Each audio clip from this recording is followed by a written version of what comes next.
Saat aku masih kecil, ibuku sering memberitahuku, kau harus waspada saat berinteraksi dengan orang lain. Jangan bertindak bodoh dan mengatakan apapun yang terlintas di pikiranmu. Itu bisa membuatmu mudah dicelakai dan ditipu oleh orang lain. Saat itu, ketika mendengar perkataan ini, aku belum pernah mengalaminya sendiri. Jadi aku hanya mengangguk. Kemudian, saat aku berinteraksi dengan orang lain di tengah masyarakat, aku melihat bahwa orang-orang di sekitarku saling menipu dan mencelakai satu sama lain demi kepentingan mereka sendiri. Jika seseorang mengatakan hal yang salah, dia akan dijebak oleh orang lain. Aku berpikir, hati manusia itu sulit dipahami. Aku harus terus waspada saat berinteraksi dengan orang lain di kemudian hari. Asalkan aku tidak berniat untuk mencelakakan orang lain, tidak akan ada masalah. Tetapi, aku harus waspada terhadap mereka. Jika tidak, aku akan dimanfaatkan. Jadi baik saat berinteraksi dengan teman maupun tetangga, aku selalu waspada. Aku tak berani mengatakan isi pikiranku. Takut jika aku salah bicara, aku akan menyinggung orang dan membawa masalah pada diriku sendiri. Sudah bertahun-tahun aku bekerja jauh dari rumah, dan aku hampir tak punya teman dekat. Setelah mulai percaya kepada Tuhan, aku berinteraksi dengan saudara-saudari. Dan aku melihat bahwa ketika mereka berkumpul dan mempersekutukan pengalaman serta pemahaman mereka, mereka dapat benar-benar membuka diri dan mengatakan pemikiran mereka yang terdalam. Mereka tidak menyembunyikan atau menutupi apapun. Dan mereka sangat bebas dan lepas. Perlahan-lahan, aku belajar membuka hatiku dan bersekutu dengan mereka tanpa rasa was-was sama sekali. Dan aku merasa bahwa percaya kepada Tuhan sangatlah menyenangkan. Namun, dalam hal-hal yang melibatkan kepentinganku sendiri, aku hanya bisa hidup berdasarkan aturan tentang berinteraksi dengan orang lain. Orang tidak boleh berniat mencelakakan orang lain, tetapi harus selalu bersikap waspada terhadap orang lain, sebab mereka mungkin saja akan mencelakakan dirinya. Pada Maret 2023, karena hasil pekerjaan penulisan di gereja kami buruk, pemimpin mengirimkan beberapa surat yang menanyakan penyebab dari masalah ini dan menanyakan bagaimana kami akan memperbaikinya nanti. Saudari yang bekerja sama denganku, Sincing, menentang hal ini. Dan dia berkata kepadaku serta pemimpin kelompok, Lin Xiao, kami sangat sibuk setiap hari, sampai-sampai kami tidak punya waktu luang. Dan pemimpin mengawasi serta memeriksa pekerjaan kami dengan sangat teliti. Melaksanakan tugas ini sangatlah berat. Pada saat itu, aku hanya berpikir bahwa dia berkata seperti itu karena keadaannya sedang buruk. Dan ada kalanya kami semua merasa negatif dan memperlihatkan kerusakan. Terlebih lagi, keadaanku juga sama seperti dia. Hanya saja, aku tidak mengatakannya. Oleh karena itu, aku tidak terlalu memikirkan perkataan Sincing itu. Pemimpin kelompok bersekutu dengan Sincing, menganalisis alasan yang membuatnya sangat menentang pengawasan pemimpin. Dia berkata bahwa sumber penyebab hal ini adalah karena Xinjing menikmati kenyamanan daging dalam tugasnya dan tidak mau menderita serta membayar harga. Dan dia juga bersekutu tentang pentingnya pengawas yang mengawasi pekerjaan. Mendengar persekutuan pemimpin kelompok, Xinjing menyadari bahwa dia sangat malas. Dan jika bukan karena pengawas yang memeriksa serta mengawasi, dia akan melaksanakan tugasnya dengan asal-asalan dan pasti akan menunda pekerjaan. Namun, setelahnya, ketika berkumpul dan belajar, Xinjing tetap berbicara menentang pengawasan pemimpin terhadap pekerjaan. Saat itu, kupikir, mungkin dia hanya berkata seperti ini karena pekerjaannya belum membuahkan hasil akhir-akhir ini. Dan ini telah memengaruhi keadaannya. Mungkin dia akan berubah setelah berkumpul dan bersekutu. Jadi, aku tidak menganggapnya serius. Suatu hari di bulan Mei, pemimpin datang untuk berkumpul dengan kami. Katanya, ada seseorang yang telah melapor bahwa Xinjing suka meluapkan hal-hal yang negatif dan sangat menentang para pemimpin yang mengawasi pekerjaan. Pemimpin juga menggunakan firman Tuhan untuk mempersekutukan dan menganalisis natur serta akibat dari perkataan dan tindakan Xinjing. Aku agak terkejut saat mendengar berita yang tiba-tiba ini. Tebakanku, orang yang melaporkan masalah ini adalah pemimpin kelompok, Lin Xiao. Karena hanya kami berdua yang mengetahui perkataan Xinjing itu. Karena bukan aku, pasti Lin Xiao lah yang melaporkannya. Saat memikirkan hal ini, sesuatu terlintas di benakku. Setelah ini, aku harus lebih berhati-hati saat berbicara. Mengucapkan satu kata yang salah bisa dengan mudah membawa bencana. Namun, aku tidak terlalu memperhatikan pemikiran ini dan membiarkannya berlalu begitu saja. Lebih dari 10 hari kemudian, melihat bahwa sikap Xinjing terhadap tugasnya belum berubah, pemimpin memberhentikan dia. Mendengar berita ini, aku terkejut dan berpikir, yang dia lakukan hanyalah membuka diri tentang keadaannya di pertemuan.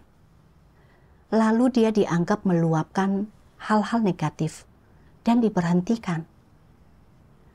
Aku harus lebih berhati-hati saat berbicara di pertemuan-pertemuan mendatang. Aku tak mau salah bicara dan diberhentikan. Kemudian, Lin Xiao memberitahuku bahwa dialah yang melaporkan masalah Xinjing. Amarahku bergejolak, dan kupikir, ini benar-benar membuktikan, dalam mengenal seseorang, kau mungkin mengenal wajahnya, tetapi tidak hatinya. Dari luar, dia tampak sangat baik, tetapi dia melaporkan masalah seseorang di belakang orang itu. Kedepannya, aku harus berhati-hati di sekitar dia. Aku tak boleh bertindak bodoh dan mengatakan apapun yang kupikirkan. Kemudian, Lin Xiao menanyakan alasan mengapa hasil pekerjaanku buruk akhir-akhir ini, dan apa rencanaku dalam membina orang-orang. Aku tahu bahwa aku belum melaksanakan pekerjaan ini dengan baik. Namun, aku takut jika aku mengatakan hal ini, dia akan melaporkanku di belakangku. Kemudian, pemimpin akan memberhentikanku. Aku akan dipermalukan. Seperti kata pepatah, orang harus selalu bersikap waspada terhadap orang lain sebab mereka mungkin saja akan mencelakakan dirinya. Dan orang yang banyak bicara, banyak melakukan kesalahan. Aku harus bicara sedikit saja tentang situasi pekerjaan dan tidak membahas yang lainnya. Setelah memikirkan hal ini, aku menanggapi pertanyaan Lin Xiao dengan dingin. Lalu dia merasa terkekang olehku dan tak berani bertanya tentang pekerjaanku. Aku juga menderita karena hal ini. Aku ingin membuka diri kepadanya dan berbicara tentang keadaanku. Namun, aku memikirkan bagaimana baru-baru ini ketika Xinjing membicarakan keadaannya dan memberitahukan semuanya. Lin Xiao diam-diam melaporkannya kepada pemimpin dan akhirnya Xinjing diberhentikan. Jika aku memberitahu Lin Xiao bahwa keadaanku buruk dan juga memberitahunya tentang penghalang di antara kami berdua, lalu dia pergi melaporkanku kepada pemimpin dan aku diberhentikan, apa yang akan kulakukan? Tidak, aku tidak boleh melakukannya. Aku tidak boleh memberitahunya tentang keadaanku yang sebenarnya. Aku harus berbicara dengan lebih hati-hati. Aku tak boleh mengatakan semuanya. Saat itu kami berdua sangat canggung, seolah kami tidak saling mengenal. Dia merasa terkekang olehku dan tidak berani memeriksa pekerjaanku. Suatu hari, pemimpin datang untuk mencari tahu tentang keadaan pekerjaan dan menanyakan keadaanku pada saat itu. Aku berpikir, setelah Xinjing diberhentikan, semua pekerjaan menulis tiba-tiba dilimpahkan kepadaku. Dan sekarang, aku merasa sangat tertekan. Aku juga belum menyingkirkan penghalang di antara diriku dan Lin Xiao. Semua ini sangat menekanku, sampai-sampai aku merasa sesak. Aku sungguh ingin membuka diri kepada pemimpin dan membahas hal ini. Namun, aku merenungkannya lagi. Kupikir dia adalah pemimpin. Jika aku memberitahukan hal ini kepadanya, dan dia mengetahui keadaanku yang sebenarnya, bukankah dia akan berkata bahwa aku tidak mengejar kebenaran dan tidak memetik pelajaran ketika hal-hal terjadi kepadaku? Kemudian, aku akan diberhentikan.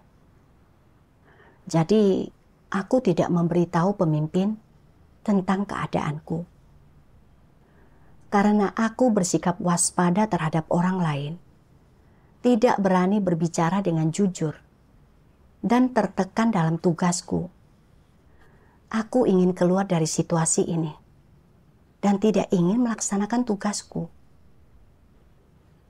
Dihadapkan dengan kesulitan dalam pekerjaan dan penghalang di antara diriku dan orang lain, aku tersiksa dan menderita. Dan aku hidup dalam suasana hati yang sedih. Suatu hari, aku membaca satu bagian firman Tuhan dan akhirnya memahami keadaanku.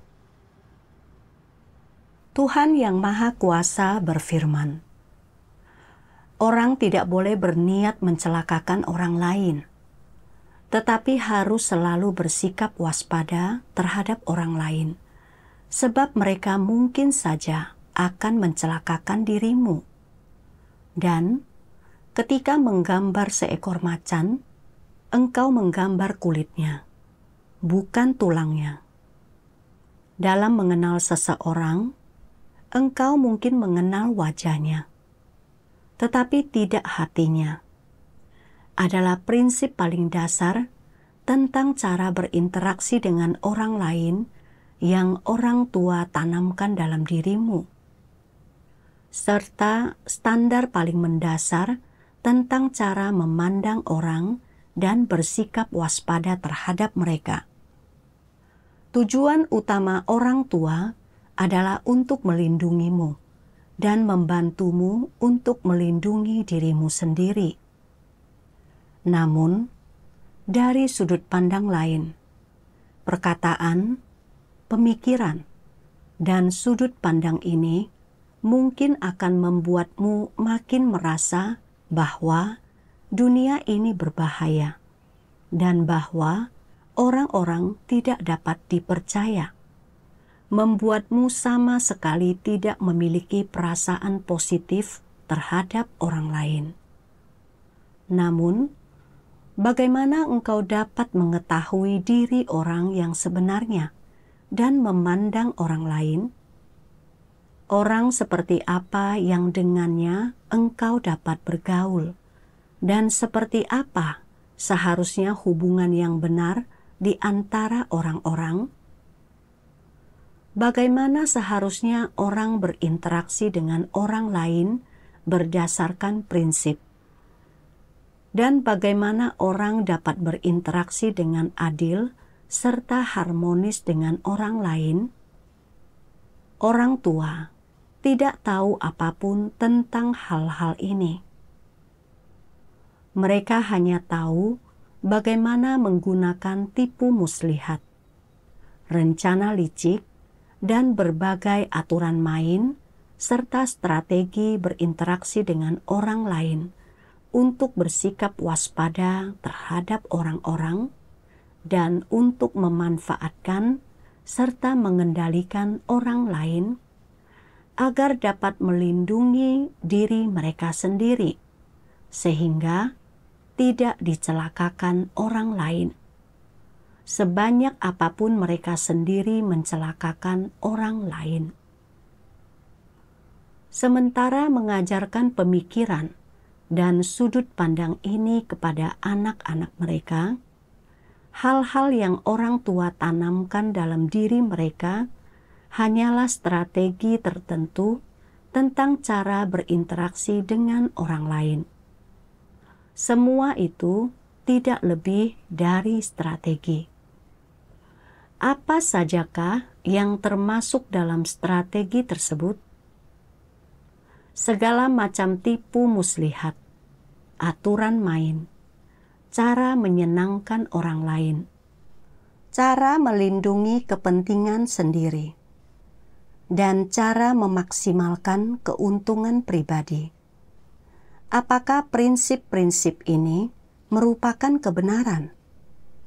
Apakah semua ini adalah jalan yang benar untuk orang tempuh? Tak satu pun darinya merupakan jalan yang benar. Jadi, apa esensi dari pemikiran yang orang tuamu tanamkan dalam dirimu ini? Semua itu tidak sesuai dengan kebenaran, bukan merupakan jalan yang benar, dan bukan hal yang positif. Lalu, apakah hal-hal tersebut? Hal-hal tersebut seluruhnya adalah falsafah iblis yang merusak kami. Jika melihat akibatnya, semua itu merusak manusia.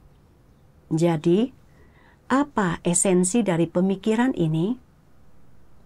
Seperti misalnya, orang tidak boleh berniat mencelakakan orang lain, tetapi harus selalu bersikap waspada terhadap orang lain, sebab mereka mungkin saja akan mencelakakan dirimu. Apakah ini merupakan prinsip yang benar dalam berinteraksi dengan orang lain? Tidak. Ini sepenuhnya hal negatif yang berasal dari iblis. Ini adalah hal-hal negatif yang berasal dari iblis. Jadi, apa natur dan esensi hal ini?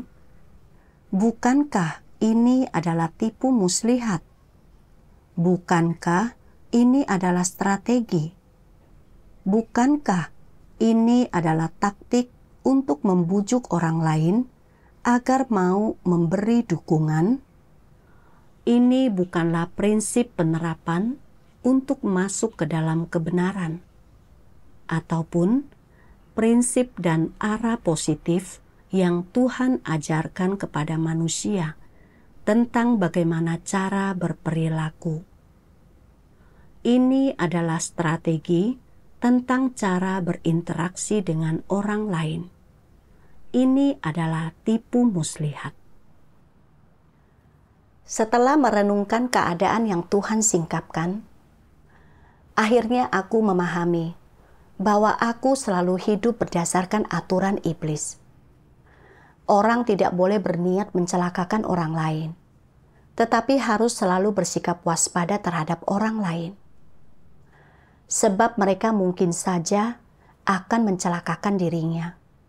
Dan ketika menggambar seekor macan, engkau menggambar kulitnya, bukan tulangnya. Dalam mengenal seseorang, engkau mungkin mengenal wajahnya, tetapi tidak hatinya.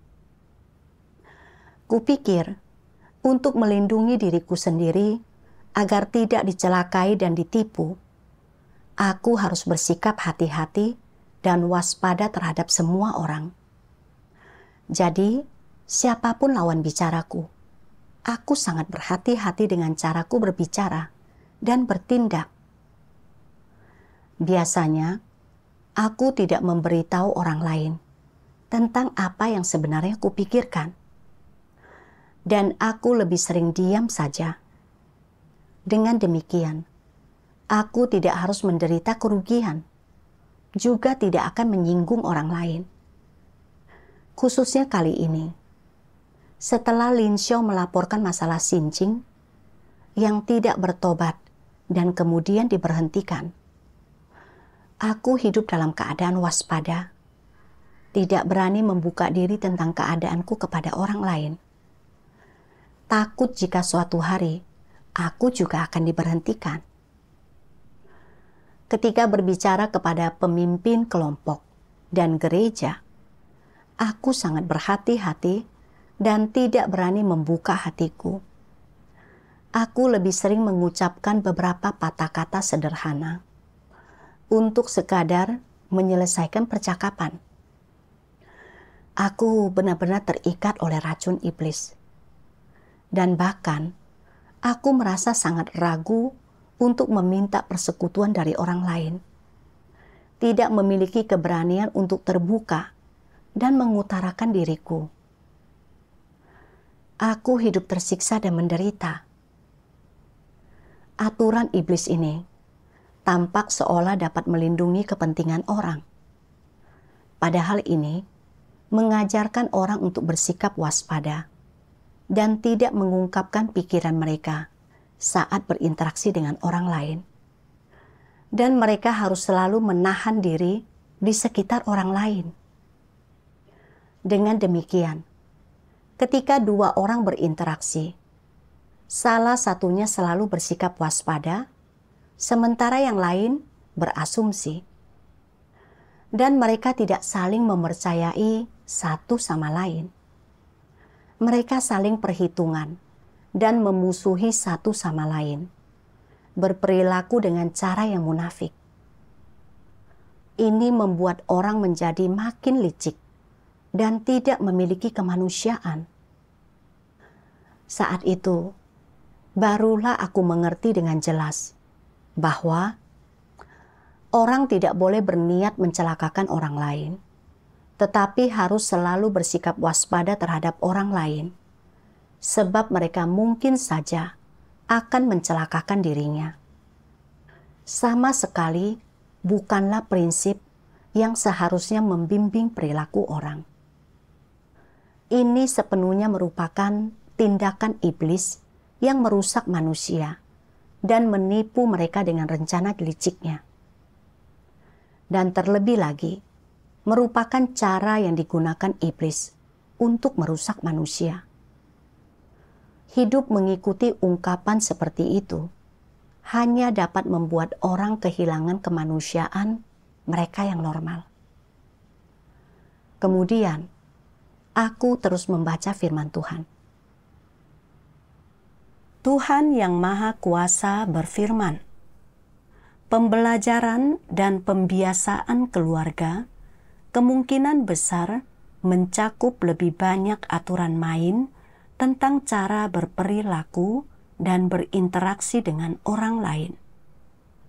Sebagai contoh, orang tua sering berkata, orang tidak boleh berniat mencelakakan orang lain, tetapi harus selalu bersikap waspada terhadap orang lain, sebab mereka mungkin saja akan mencelakakan dirimu.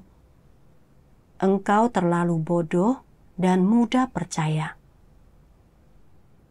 Pemikiran yang mereka tanamkan dalam dirimu menjadi prinsip dan landasan dalam caramu berinteraksi dengan orang lain. Ketika berinteraksi dengan teman sekelasmu, kolega, rekan kerja, atasan, semua jenis orang di tengah masyarakat, dan dengan orang-orang dari semua lapisan masyarakat. Pemikiran protektif yang orang tuamu tanamkan ini, tanpa sadar, telah menjadi jimat dan prinsipmu yang paling dasar setiap kali engkau menghadapi hal-hal yang berkaitan dengan hubungan antar pribadi. Prinsip apakah ini? Yaitu, aku tidak akan mencelakakanmu, tetapi aku harus selalu bersikap waspada terhadapmu, agar jangan sampai aku ditipu dan dicurangi olehmu. Jangan sampai aku mendapat masalah atau tuntutan hukum. Jangan sampai kekayaan keluargaku ludes dan anggota keluargaku kehilangan nyawa. Dan jangan sampai aku akhirnya masuk penjara. Hidup di bawah kendali pemikiran dan sudut pandang seperti itu. Hidup di tengah kelompok sosial ini, dengan sikap seperti ini dalam berinteraksi dengan orang lain, engkau hanya menjadi makin tertekan, makin lelah, dan makin letih, baik pikiran maupun tubuhmu. Selanjutnya, engkau menjadi makin menentang dan muak akan manusia dan dunia ini, makin membenci mereka. Saat membenci orang lain, engkau juga mulai menganggap dirimu makin tidak berarti, merasa engkau tidak menjalani kehidupan layaknya manusia. Tetapi sebaliknya, engkau menjalani kehidupan yang melelahkan dan depresi. Agar engkau tidak dicelakakan orang lain, engkau harus selalu bersikap waspada, melakukan dan mengatakan hal-hal yang tidak sesuai dengan keinginanmu.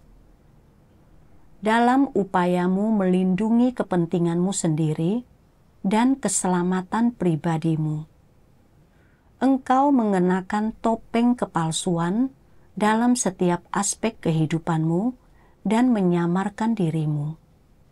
Tidak pernah berani mengatakan yang sebenarnya. Dalam keadaan ini, dalam keadaan bertahan hidup ini, batinmu tidak dapat menemukan kelepasan atau kebebasan. Engkau sering membutuhkan seseorang yang tidak akan mencelakakan dirimu dan yang tidak akan pernah mengancam kepentinganmu. Seseorang yang kepadanya engkau dapat membagikan pikiran terdalammu dan meluapkan rasa frustasimu, tanpa perlu bertanggung jawab atas perkataanmu, Tanpa takut, dia akan mengejek, menghina, dan mencemooh dirimu, atau tanpa takut akan akibat apapun. Dalam keadaan di mana pemikiran dan sudut pandang bahwa orang tidak boleh berniat mencelakakan orang lain, tetapi harus selalu bersikap waspada terhadap orang lain, sebab mereka mungkin saja akan mencelakakan dirimu, menjadi prinsipmu dalam berinteraksi dengan orang lain. Batinmu dipenuhi dengan ketakutan dan perasaan tidak aman. Tentu saja, engkau merasa depresi, tak mampu menemukan kebebasan, dan engkau membutuhkan seseorang untuk menghiburmu, seseorang untuk menjadi tempatmu mencurahkan isi hati. Jadi, dinilai dari aspek-aspek ini, meskipun prinsip tentang cara berinteraksi dengan orang lain yang orang tuamu ajarkan, yakni orang tidak boleh berniat mencelakakan orang lain, tetapi harus selalu bersikap waspada terhadap orang lain, sebab mereka mungkin saja akan mencelakakan dirimu, mampu melindungimu. Prinsip ini juga merupakan pedang bermata dua. Sementara prinsip ini melindungi kepentingan jasmani dan keselamatan pribadimu hingga taraf tertentu, prinsip ini juga membuatmu merasa depresi dan sengsara, tidak mampu merasa lega, bahkan membuatmu makin membenci manusia dan dunia ini. Pada saat yang sama, di lubuk hatimu, engkau juga mulai sedikit merasa muak karena terlahir di zaman yang jahat seperti ini, di antara sekelompok orang yang sedemikian jahatnya. Engkau tidak mampu memahami mengapa orang harus hidup, mengapa hidup begitu melelahkan, mengapa mereka harus mengenakan topeng dan menyamarkan diri kemanapun mereka pergi, atau mengapa engkau harus selalu bersikap waspada terhadap orang lain demi kepentinganmu sendiri. Engkau ingin dapat mengatakan yang sebenarnya, tetapi engkau tidak bisa melakukannya karena takut akan akibatnya. Engkau ingin menjadi orang yang apa adanya, berbicara dan berperilaku secara terbuka, dan menghindarkan dirimu agar tidak menjadi orang yang hina atau orang yang diam-diam melakukan kejahatan dan hal memalukan. Hidup terpisah dalam kegelapan, tetapi engkau tidak dapat melakukan satupun dari hal-hal ini. Firman Tuhan menyentuh lubuk hatiku. Jika mengingat kembali sekitar 20 tahun terakhir, aku selalu hidup berdasarkan racun iblis seperti orang tidak boleh berniat mencelakakan orang lain, tetapi dia harus selalu waspada, sebab mungkin orang lain akan mencelakakan dirinya. Dan orang yang banyak bicara, banyak melakukan kesalahan. Aku menjadi culas dan licik, bersikap waspada dan terus berhati-hati di sekitar semua orang. Tidak pernah berbicara dengan jujur kepada orang lain. Akibatnya, aku tidak punya teman dekat. Padahal sudah bertahun-tahun aku bekerja jauh dari rumah, dan aku sangat kesepian. Setelah percaya kepada Tuhan, aku tetap hidup berdasarkan racun iblis ini. Saat Lin Xiao melaporkan masalah Xinjing, dia benar-benar hanya melaporkan fakta. dan itu untuk melindungi pekerjaan gereja. Itu sesuai dengan maksud Tuhan.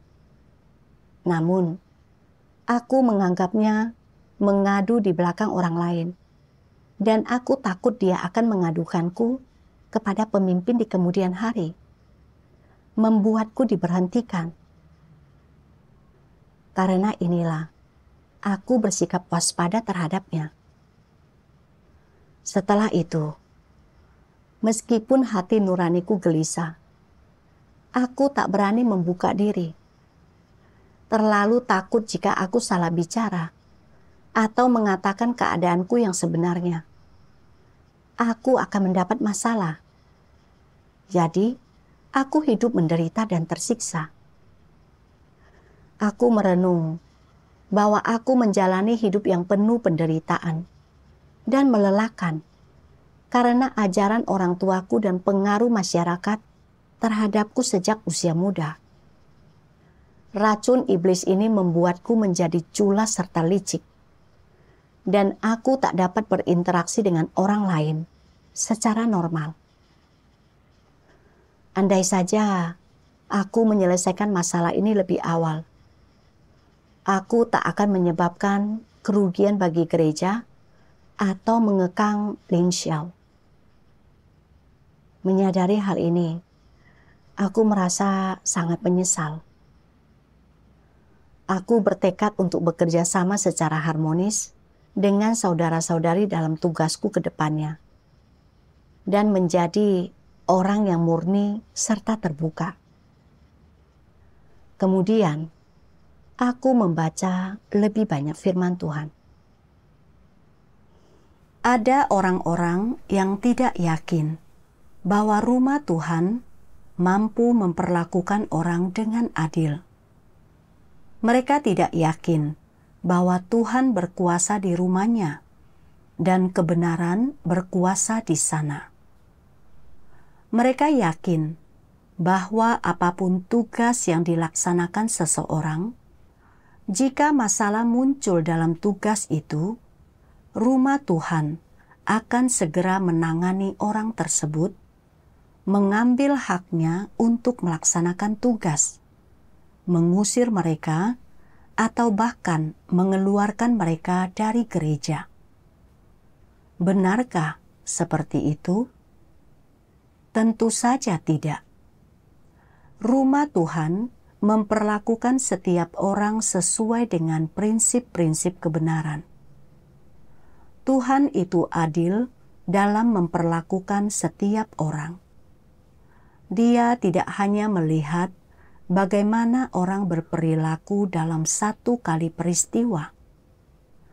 Dia melihat esensi natur orang itu, melihat niatnya, sikapnya, dan dia terutama melihat apakah orang itu mampu merenungkan dirinya sendiri ketika melakukan kesalahan. Apakah mereka menyesal, dan apakah mereka mampu memahami esensi masalah berdasarkan firman-Nya, memahami kebenaran, membenci diri sendiri, dan benar-benar bertobat. Katakan padaku, jika orang telah melakukan kesalahan, namun dia mampu memiliki pemahaman yang benar dan mau bertobat, apakah rumah Tuhan tidak akan memberinya kesempatan? Karena rencana pengelolaan Tuhan selama 6.000 tahun akan segera berakhir. Ada begitu banyak tugas yang harus dilaksanakan. Namun, jika engkau tidak memiliki hati nurani atau nalar, dan tidak mengurus pekerjaanmu dengan semestinya, jika engkau telah memperoleh kesempatan untuk melaksanakan tugas, tetapi tidak tahu bahwa engkau harus menghargainya, tidak sedikit pun mengejar kebenaran, membiarkan waktu terbaik berlalu begitu saja, engkau akan disingkapkan. Jika engkau selalu bersikap asal-asalan dalam melaksanakan tugasmu, dan engkau sama sekali tidak tunduk ketika dihadapkan pada pemangkasan, akankah rumah Tuhan tetap memakaimu untuk melaksanakan tugas? Di rumah Tuhan, kebenaranlah yang berkuasa, bukan iblis. Tuhanlah yang menjadi penentu keputusan atas segalanya. Dialah yang melakukan pekerjaan menyelamatkan manusia. Dialah yang berdaulat atas segala sesuatu. Tidak perlu bagimu untuk menganalisis apa yang benar dan apa yang salah. Engkau hanya perlu mendengarkan dan tunduk. Ketika dihadapkan pada pemangkasan, engkau harus menerima kebenaran dan mampu memperbaiki kesalahanmu. Jika engkau melakukannya, rumah Tuhan tidak akan mengambil hakmu untuk melaksanakan tugas. Jika engkau selalu takut disingkirkan, selalu mencari-cari alasan, selalu membenarkan dirimu, itu berarti masalah. Jika engkau membiarkan orang lain melihat bahwa engkau tidak sedikit pun menerima kebenaran, dan engkau tidak mau menerima penalaran apapun, engkau berada dalam masalah.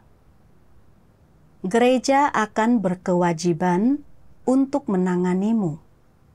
Jika engkau sama sekali tidak menerima kebenaran dalam pelaksanaan tugasmu dan selalu takut dirimu tersingkap dan disingkirkan, artinya ketakutanmu ini dinodai oleh niat manusia dan watak iblis yang rusak dalam dirimu, dan oleh kecurigaan, sikap waspada, dan kesalahpahaman. Orang tidak boleh memiliki satu pun dari sikap-sikap ini. Dari firman Tuhan, aku mengerti bahwa aku takut diberhentikan, karena aku tidak mengetahui watak Tuhan yang benar atau memahami prinsip-prinsip rumah Tuhan dalam memberhentikan orang. Sebenarnya, saat rumah Tuhan memberhentikan dan menyingkirkan seseorang, ini tidak dilakukan semata-mata berdasarkan perilaku sementara orang itu atau kesalahan yang dia perbuat. Sebaliknya, orang itu diberi kesempatan untuk bertobat semaksimal mungkin, dan dia akan diberhentikan hanya jika dia tidak pernah berubah dan menyebabkan kerugian pada pekerjaan. Sementara itu, ada orang-orang yang memperlihatkan kerusakan. Tetapi berkat persekutuan dan bantuan saudara-saudari, mereka mampu bertobat kepada Tuhan dan meluruskan penyimpangan mereka. Orang-orang seperti itu tidak akan diberhentikan dan disingkirkan. Sincing menikmati kenyamanan daging dan tidak memiliki rasa tanggung jawab atas tugasnya. Dia menentang pemimpin yang mengawasi dan memeriksa pekerjaan. Bahkan, dia menyebarkan kenegatifan pada pertemuan. Lin Xiao berkali-kali menunjukkan masalah Sincing dan membantunya. Tetapi dia sama sekali tidak memperlihatkan tindakan pertobatan. Saat itu, barulah Lin Xiao melaporkan masalah Sincing. Pemberhentian Sincing sesuai dengan prinsip dan merupakan keadilan Tuhan. Namun, aku tidak menyelidikinya, juga tidak mengetahui watak Tuhan yang benar. Dan aku hidup dalam keadaan was-was dan salah paham. Kupikir, keadaanku juga bertentangan dengan pengawasan pemimpin. Jadi aku khawatir, Jika aku mengatakan keadaanku yang sebenarnya, aku akan diberhentikan. Karena itu, aku takut Lin Xiao dan pemimpin akan mengetahui keadaanku. Sebenarnya, firman Tuhan berkali-kali menyatakan bahwa Tuhan menyelamatkan umat manusia yang rusak. Kerusakan yang manusia perlihatkan dan penyimpangan dalam pekerjaan mereka adalah hal yang wajar. Yang penting adalah apakah mereka dapat merenung dan bertobat kepada Tuhan atau tidak. Seperti yang Tuhan firmankan, belas kasih dan toleransi Tuhan tidaklah langka. Pertobatan sejati manusialah yang langka. Selain itu, berkali-kali Lin Xiao bersekutu dengan Xin Jing dan membantunya setelah mengetahui masalahnya. Karena Xin Jing tetap tidak berubah, Lin Xiao harus segera melapor sesuai dengan prinsip. Ini adalah tanggung jawab yang harus dilakukan oleh setiap umat pilihan Tuhan. Dan ini dilakukan untuk melindungi pekerjaan gereja. Namun, aku malah mengeluh bahwa Lin Xiao telah melaporkan masalah Xin Jing kepada pemimpin secara diam-diam. Dan aku bersikap waspada serta salah paham terhadapnya. Saat itu, barulah aku mengerti bahwa bukan hanya watakku yang licik. Pemahamanku juga sangat menyimpang. Aku memiliki pandangan keliru yang lain ketika Xin Jing diberhentikan. Aku yakin jika aku membuka diri tentang keadaanku yang sebenarnya saat pertemuan, aku akan dianggap meluapkan hal-hal negatif. Jadi, aku tak berani mengatakan apa yang kupikirkan. Kemudian, aku membaca satu bagian dari firman Tuhan yang dikutip dalam artikel kesaksian pengalaman, dan akhirnya memahami bahwa pandangan ini tidak sesuai dengan kebenaran. Tuhan yang Maha Kuasa berfirman, pada dasarnya, inilah berbagai keadaan dan perwujudan dari orang-orang yang menyebarkan kenegatifan.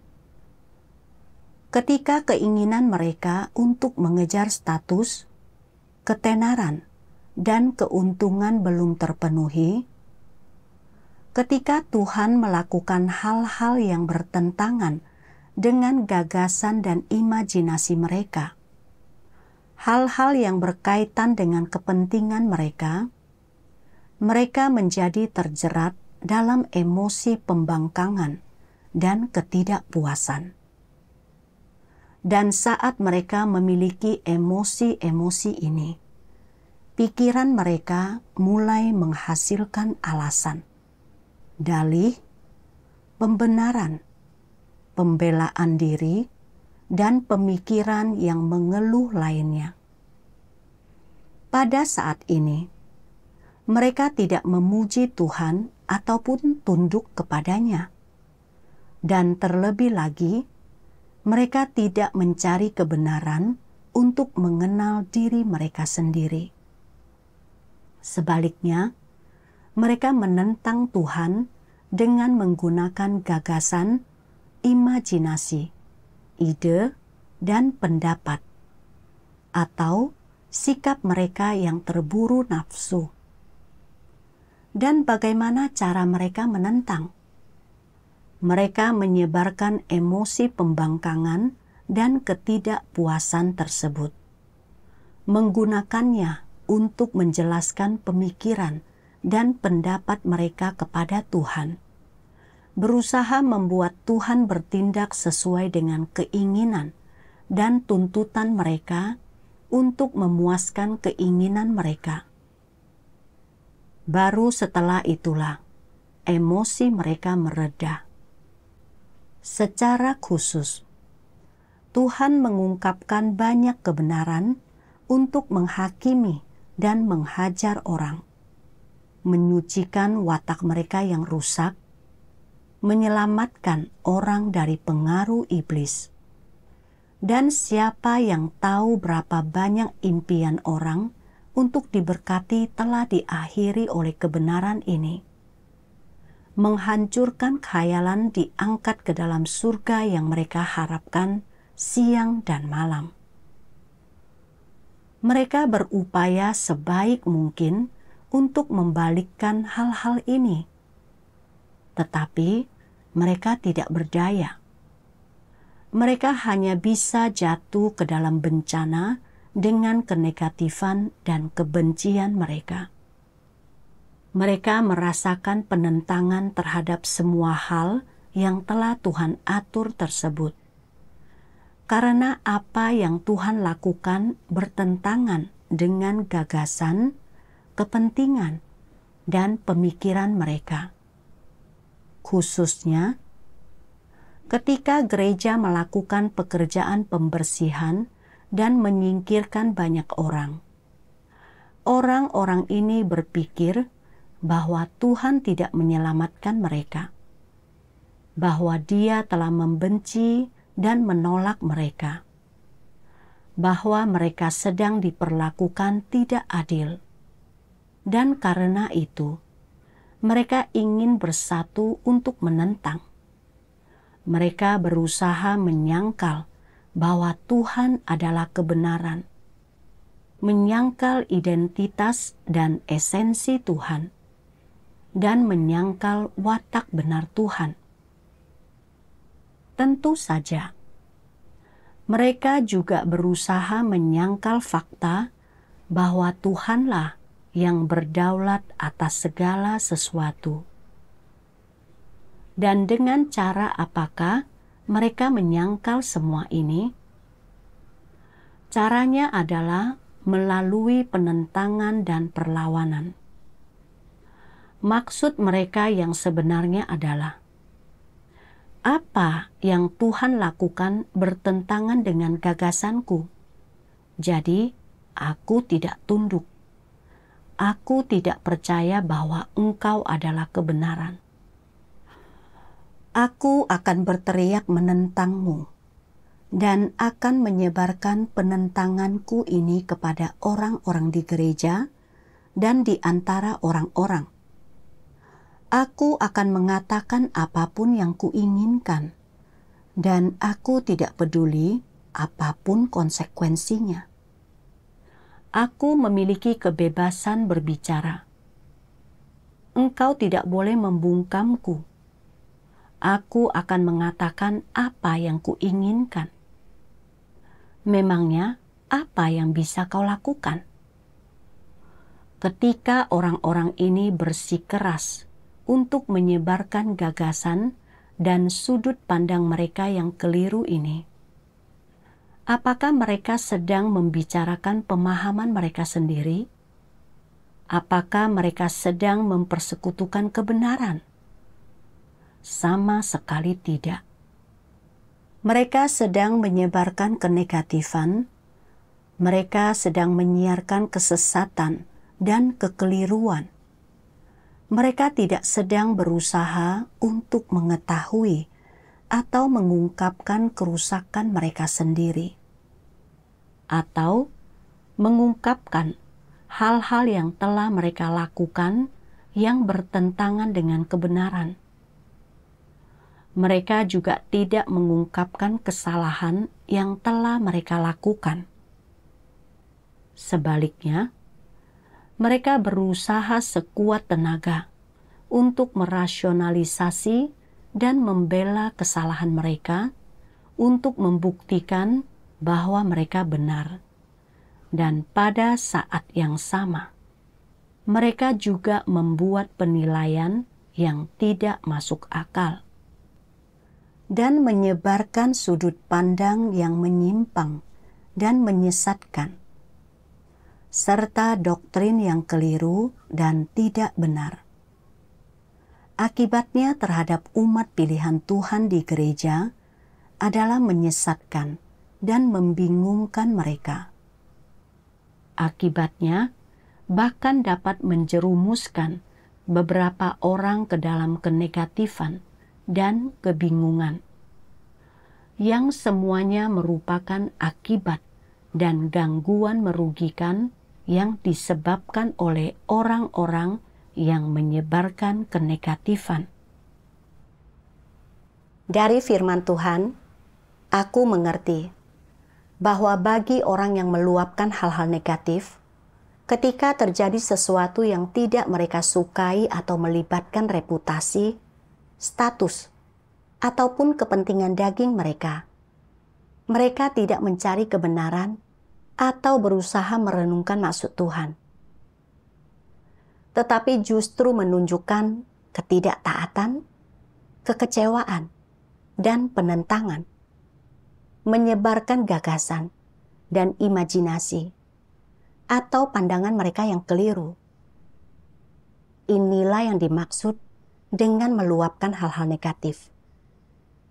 Ketika seseorang yang benar-benar percaya kepada Tuhan menghadapi sesuatu yang tidak dia sukai, meskipun dia memperlihatkan kerusakan dan memiliki gagasan serta kesalahpahaman, dia memiliki hati yang takut akan Tuhan dan dapat mencari kebenaran serta tidak sembarangan berbicara mengenai hal-hal yang tidak dia pahami. Jika dia membuka diri tentang keadaannya kepada saudara-saudari, tujuannya adalah untuk mencari kebenaran, memperbaiki kerusakannya, dan meraih pertobatan dan perubahan yang sejati. Sementara itu, orang yang memperlihatkan kenegatifan dan menyebarkan gagasan tampak seperti membuka diri tentang keadaan mereka, padahal mereka bukan melakukannya untuk mencari kebenaran dan menyelesaikan masalah mereka, tetapi membuka diri tentang keadaan mereka adalah cara untuk meluapkan ketidaktaatan dan kekecewaan mereka. Mudah bagi orang yang tidak memahami yang sebenarnya atau tidak memahami kebenaran untuk disesatkan oleh mereka, memihak mereka dan memiliki gagasan terhadap Tuhan, serta salah memahami Tuhan atau salah memahami pekerjaan rumah Tuhan. Sincing melihat bahwa pemimpin memeriksa pekerjaannya dengan teliti, yang berarti dagingnya pasti menderita dan membayar harga, sehingga dia menjadi enggan berkali-kali menyebarkan gagasan dan meluapkan kekecewaannya selama pertemuan. Lin Xiao bersekutu dengannya dan membantunya berkali-kali, tetapi dia tidak pernah berubah. Ketika dia membuka diri tentang keadaannya, itu bukan untuk mencari kebenaran atau menyelesaikan masalahnya. Dia hanya meluapkan kekecewaannya terhadap para pemimpin dan pekerja. Dinilai dari perilaku ini, Sincing meluapkan hal-hal negatif. Sementara itu, aku secara keliru percaya bahwa mengatakan keadaanku yang rusak dalam pertemuan berarti bahwa aku meluapkan hal-hal negatif. Jadi aku tidak berani mengatakan apa yang kupikirkan. Pemahamanku benar-benar sangat menyimpang. Menyadari hal ini, aku berdoa, bertobat kepada Tuhan. Tuhan, sudah bertahun-tahun aku percaya kepadamu. Tetapi ketika masalah menimpaku, aku tidak mencari kebenaran. Sebaliknya, aku hidup dalam keadaan yang licik, curiga, dan bersikap waspada terhadap orang lain. Tuhan, mohon bimbinglah aku agar dapat menemukan jalan penerapan yang benar dan keluar dari pandangan yang keliru ini.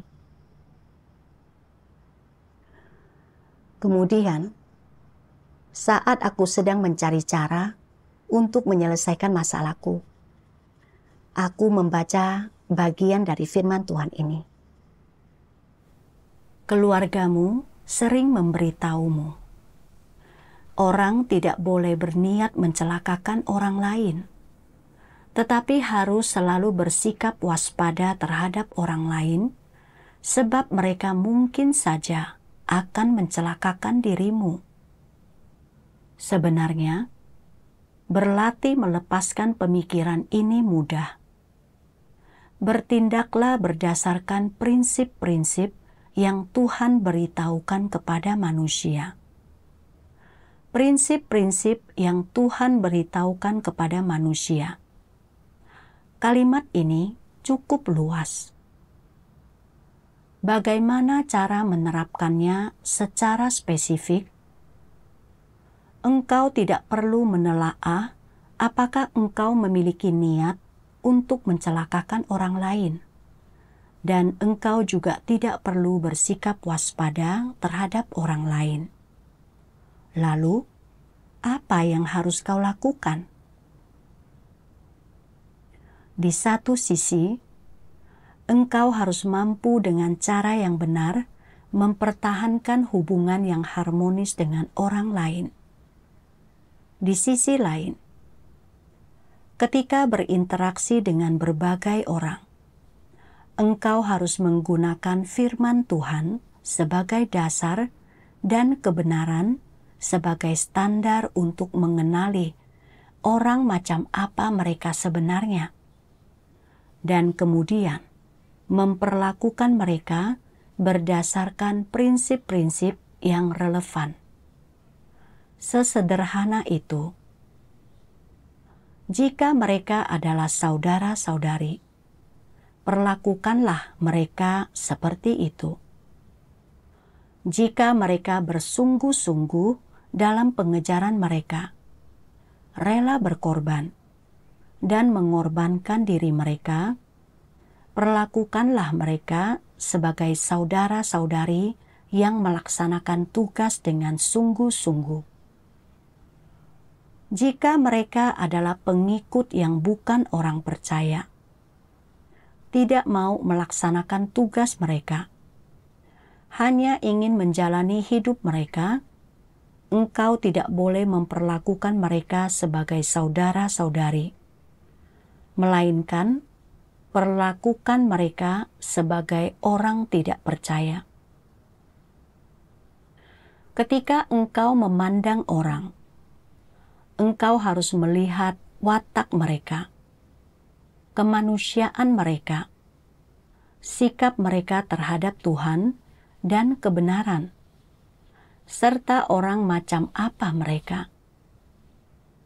Jika mereka mampu menerima kebenaran dan mau menerapkannya, perlakukanlah mereka sebagai saudara-saudari sejati, sebagai keluarga.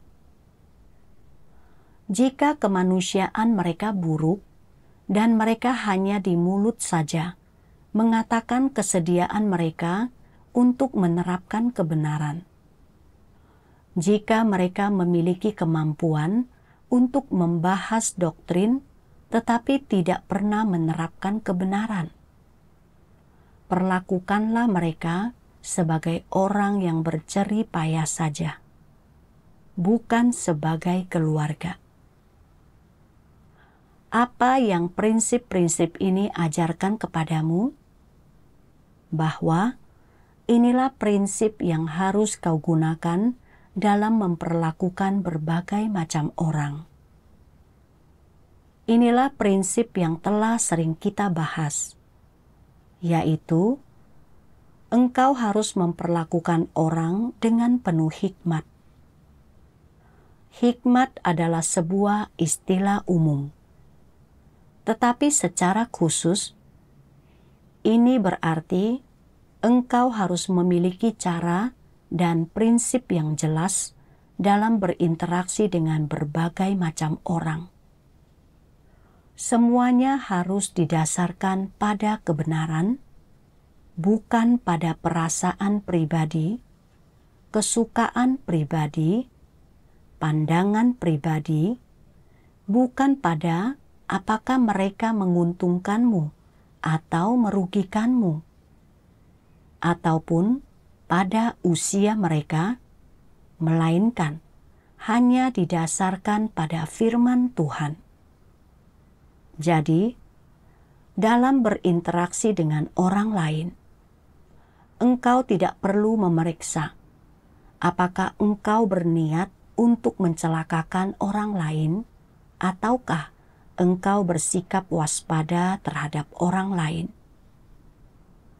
Jika engkau memperlakukan orang berdasarkan prinsip dan cara-cara yang telah Tuhan berikan kepadamu, semua pencobaan akan dapat kau hindarkan, dan engkau tidak akan terjerumus dalam pencobaan atau konflik apapun.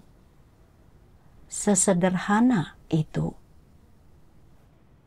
Dari firman Tuhan, aku menemukan jalan penerapan. Seseorang harus terlebih dahulu mengenali berbagai macam orang berdasarkan prinsip-prinsip kebenaran. Jika seseorang sungguh-sungguh percaya kepada Tuhan dan mencintai kebenaran, dia harus diperlakukan sebagai saudara atau saudari, dan orang lain dapat sepenuhnya membuka diri kepada mereka. Pemimpin dan Lin Xiao adalah dua saudari yang dengan sungguh-sungguh percaya kepada Tuhan dan mengejar kebenaran.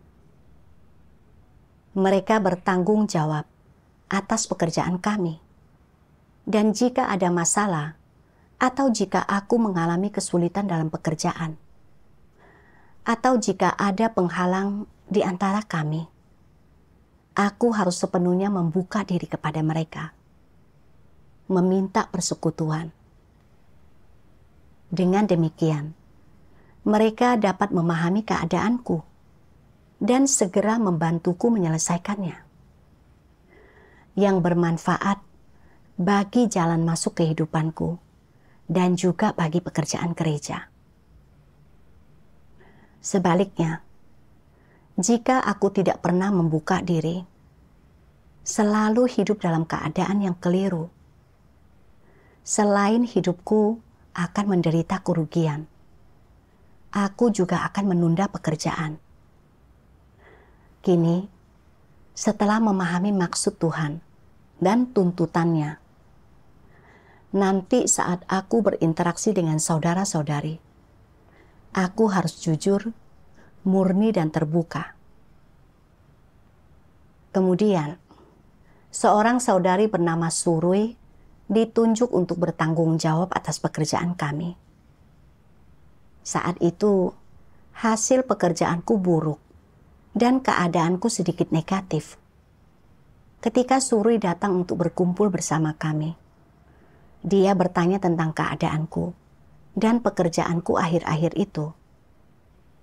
Aku berpikir, keadaanku masih belum sepenuhnya berubah, dan masih ada beberapa penyimpangan dalam pekerjaanku. Jika aku menceritakan keadaanku yang sebenarnya, akankah Surui melaporkan masalahku kepada pemimpin dan membuatku diberhentikan? Aku tak mau mengatakan keadaanku yang sebenarnya. Namun, kupikir, jika aku tidak mengatakannya, masalah ini tidak akan pernah terselesaikan. Dan aku sangat bingung. Kemudian, Surui bertanya kepada saudari yang bekerja sama denganku tentang keadaannya belakangan itu. Dan aku melihat bahwa saudari itu mampu mengatakan semuanya. Aku sangat iri padanya. Kupikir, mengapa aku tidak berani membuka diri? Setelah itu, aku membaca firman Tuhan yang berbunyi, apapun pemikiran itu, jika itu salah dan bertentangan dengan kebenaran, Satu-satunya jalan yang benar yang harus kau pilih adalah melepaskannya. Penerapan yang tepat untuk melepaskannya adalah sebagai berikut. Standar atau landasan yang kau gunakan untuk memandang, membereskan, atau menangani masalah ini tidak boleh lagi pemikiran keliru yang keluargamu tanamkan, tetapi harus didasarkan pada firman Tuhan. Meskipun proses ini mungkin mengharuskanmu untuk sedikit membayar harga, membuatmu merasa seolah-olah engkau sedang bertindak di luar kehendakmu, membuatmu kehilangan muka, dan bahkan membuat kepentingan dagingmu dirugikan. Apapun yang kau hadapi, engkau harus terus-menerus melakukan penerapanmu berdasarkan firman Tuhan dan prinsip-prinsip yang Dia beritahukan kepadamu. Dan engkau tidak boleh menyerah. Proses perubahan ini pasti akan penuh tantangan. Tidak akan berjalan mulus. Mengapa tidak akan berjalan mulus? Karena ini adalah pertarungan antara hal negatif dan hal positif. Pertarungan antara pemikiran jahat dari iblis dan kebenaran. Dan juga pertarungan antara kehendak dan keinginanmu untuk menerima kebenaran, serta hal-hal yang positif melawan pemikiran dan sudut pandang keliru yang ada dalam hatimu. Karena ada pertarungan, orang mungkin akan menderita dan harus membayar harga. Inilah yang harus kau lakukan. Firman Tuhan memberiku keberanian untuk menerapkan kebenaran. Jika aku ingin melepaskan pemikiran dan pandangan yang keliru ini, aku harus memberontak terhadap dagingku, meninggalkan kepentinganku, dan melakukan penerapan berdasarkan prinsip-prinsip kebenaran. Surui bertanggung jawab atas pekerjaanku. Aku harus membuka diri kepadanya tentang keadaanku yang sebenarnya dan penyimpangan pekerjaanku. Jika aku tetap licik, menipu, dan bersikap waspada terhadapnya, masalahku tidak akan segera terselesaikan. Dan aku tidak akan bisa segera membereskan penyimpangan dalam pekerjaanku. Jadi, aku menceritakan keadaanku serta penyimpangan ini kepadanya. Dan dia menggunakan firman Tuhan untuk bersekutu denganku, membantuku sedikit mengubah keadaanku. Setelah mengalami semua ini, aku memahami secara langsung bahwa ketika orang hidup berdasarkan pemikiran dan pandangan iblis yang keliru, selain tidak bermanfaat bagi mereka, semua itu juga menyebabkan mereka hidup tanpa kemanusiaan yang normal. Hanya jika seseorang memandang orang lain serta hal-hal, berperilaku, dan bertindak berdasarkan firman Tuhan, barulah dia dapat menemukan ketenangan pikiran dan kebebasan dalam hatinya.